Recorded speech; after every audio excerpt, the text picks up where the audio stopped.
In today's video, I'm going to teach you how to use the Gaussian blur effect in Affinity Photo.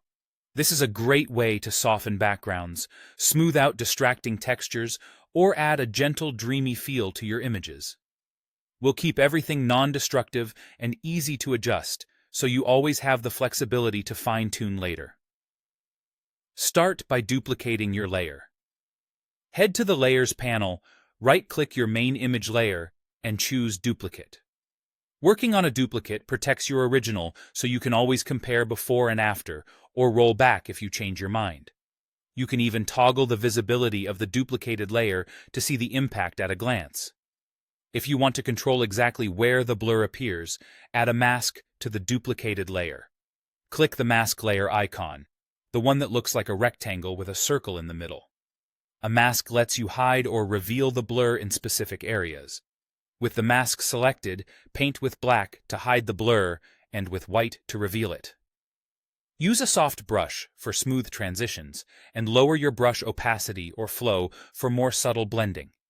If you prefer a full-frame blur, you can skip the mask and the effect will apply to the entire duplicated layer. Just remember, when painting, make sure the mask thumbnail is active, not the image layer, so your brush strokes affect the mask and not the picture. Now apply the Gaussian blur. Click back onto the duplicated image layer so it's selected, not the mask. Open Layer Effects by clicking the FX icon in the Layers panel. In the Layer Effects dialog, enable Gaussian blur, then adjust the radius slider until the effect looks natural. A good approach is to zoom in to 100% and make small adjustments while watching important details like eyes, edges, or textures. The goal is a pleasing softness without washing out detail or creating halos around edges. If you need to check your progress, toggle the effect on and off in the Layer Effects panel to compare. If you see too much blur, simply dial the radius down.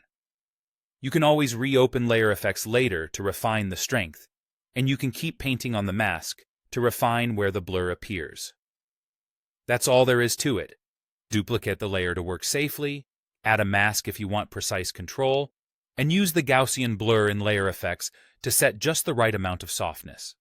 With this simple, non-destructive workflow, you'll get polished, professional results you can tweak anytime.